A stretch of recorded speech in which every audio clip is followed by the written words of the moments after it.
बातमी महत्त्वाची आहे। राज्यात हुडहुडी वाढली आहे। उत्तर महाराष्ट्रात गारठलेला आहे।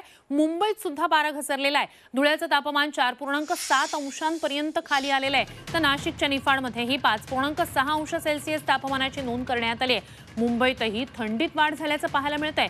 4 दिवसापासून धुळ्यातील तापमान सातत्यानं खाली येतंय। शेतकऱ्यांचे मोठ्या प्रमाणात हाल होत आहेत। रात्रीच्या वेळी शेतात पाणी भरण्यासाठी जाणाऱ्या शेतकऱ्यांना कडाक्याच्या थंडीचा सामना करावा लागतोय।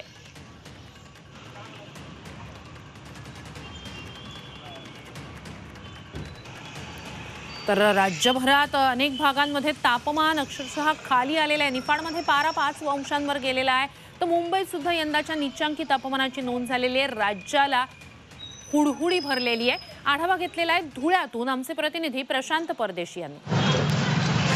धुळे शहरामध्ये तापमानाचा पारा 4.7 अंश सेल्सियस पर्यंत नोंदवला गेलेला आहे। गेल्या 3 दिवसांपासून अमृत नोनी आर्थो प्लस ये एक प्रूवन फॉर्मूला है। इसमें मौजूद नोनी फल के गुण और आयुर्वेदिक जड़ी बूटियां शरीर को जरूरी पोषक तत्व देने के साथ साथ हड्डियों और जोड़ों के घिसने, उनमें होने वाले सूजन और दर्द को रोकने में मदद करता है। दर्द मुक्त जीवन के लिए अमृत नोनी आर्थो प्लस। तापमान सतत खाली येत आहे। आपल्या सोबत आता काही धुळेकर नागरिक आहेत। आपण त्यांच्याकडनं जाणून घेणार आहोत। काय म्हणाल, थंडी कशी आहे? ही थंडी अतिशय जास्त वाढलेली आहे 2 दिवसापासून आणि आम्ही ह्या थंडीमध्ये रेग्युलर व्यायाम करून पण शरीराची काळजी घेण्याचा प्रयत्न करतोय। आम्ही आमचे सर्व सहकारी मित्र थंडी किती असली तरी ह्या व्यायामाला कंटिन्युटी ठेवलेली आहे आणि थंडी जेवढी वाढलेली त्या प्रमाणात आता जाणवायला लागलेलं आहे। लोकांची वर्दळ पण सकाळी कमी झालेली जाणवते आणि आपल्याला तुम्ही पण बघत असाल या सगळ्या वातावरणात आपल्याला जी थंडी जाणवलेली त्याच्यामुळे सर्व भक्तिमय वातावरणात पुन्हा एक आल्हाददायक वातावरण पण तयार होतंय। आपण स्वतः डॉक्टर आहात, काय सांगाल, काय काळजी घेतली पाहिजे?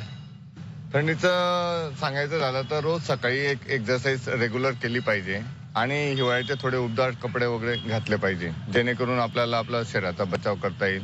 या सगळ्या गोष्टींचं ध्यान राखून सर्व म्हणजे जेणेकरून आपला सर्दी खोकला ह्या सगळ्या गोष्टी होणार नाहीत आणि आरोग्याची काळजी घेऊन थोडं कोमट गरम पाणी वगैरे असं यूज केलं पाहिजे आणि रेग्युलर व्यायाम केला पाहिजे सर।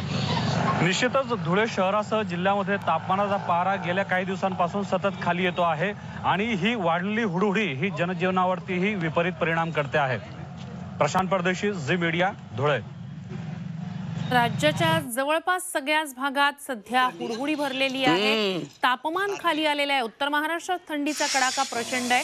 धुळे आणि निफाड या ठिकाणची आपण दृश्य पाहतोय। निफाडमध्ये तर धुकं सुद्धा दाट दिसतं आहे। तर चांगलाच थंडीचा कडाका राज्याच्या वेगवेगळ्या भागात सध्या जाणवतोय।